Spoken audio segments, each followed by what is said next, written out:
தஞ்சாவூர்ல பாம்பே ஸ்வீட்ஸ் ஒரு கடை இருக்கு. எத்தனை பேருக்கு தெரியும்? ரொம்ப ஃபேமஸான கடை இல்ல ஸ்வீட்ஸ் எல்லாம். அவங்க அப்பா தஞ்சாவூர் ரயிலடி கிட்ட கடையை போட்டு சக்சஸ்ஃபுல்லா நடத்திக்கிட்டு இருக்காரு. இவர் தொழிலுக்கு வர ஆரம்பிச்சோன்னு தஞ்சாவூர் பழைய பஸ் ஸ்டாண்ட் கிட்ட பிறகு பாருங்க ஒரு கடை, அந்த கடை ஒரு சின்னதா ஆரம்பிக்கிறார். தீபாவளி அப்ப திருவிழா மாதிரி கூட்டம் இருக்குமா ஸ்வீட்ஸ் வாங்குறதுக்கு. அவ்வளோ கூட்டத்துக்கு நடுவுல இவங்க வியாபாரம் பண்ணிட்டு இருப்பாங்களாம். அவர் கடை ஆரம்பிச்ச அந்த தீபாவளி அப்ப கூட்டம் அதிகமாகி நைட்டு 8 மணிக்கெல்லாம் ஸ்வீட்ஸ் தீர்ந்து போச்சான். அடுத்த வர அத்தனை பேர்ட்டையும் இல்ல ஸ்வீட்ஸ் இல்ல ஸ்வீட்ஸ் இல்லன்னு சொல்லி சொல்லி அமைச்சு கடையை மூடினாங்களாம்.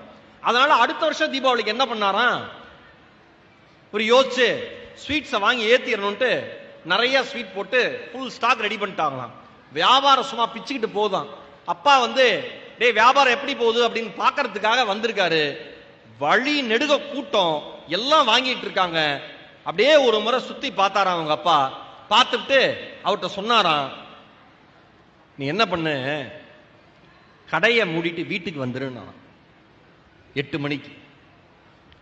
இவர் ஒரு மாதிரி அதிர்ச்சி ஆயிட்டாராம். அப்பா என்னப்பா அப்படின்னாராம். பழைய காலத்திலாம் அப்பாட்ட அதிகமா பேச முடியாது. 40 வயசை கடந்தவங்களுக்கு 30 வயசை கடந்தவங்களுக்கு எல்லாம் தெரியும். அப்பாட்ட அவர் சொன்னா நம்ம கேட்டுக்கணும், ரிசீவ் தான் பண்ணணும். இன்னைக்கு இருக்கிற பசங்க எல்லாருக்கும் சொல்றேன், நீங்க பேசுற மாதிரி எல்லாம் அப்பாட்ட என்னப்பா அப்படிலாம் பேசுனா காது கிழிஞ்சு 5 நிமிஷம் ஆயிருக்கும், வாய் உடஞ்சு 5 நிமிஷம் ஆயிருக்கும், இல்லைன்னா அம்மா சூடு போட்டு 10 நிமிஷம் ஆயிருக்கும்.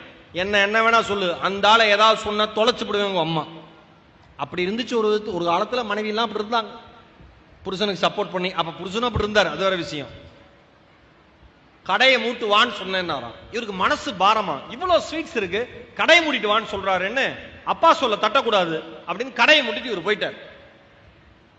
அவங்க பாட்டு வீட்டுல அவங்க பாட்டு வழக்கம் போல திருவிழா கோலமா தீபாவளி எல்லாம் கொண்டாடுறாங்க.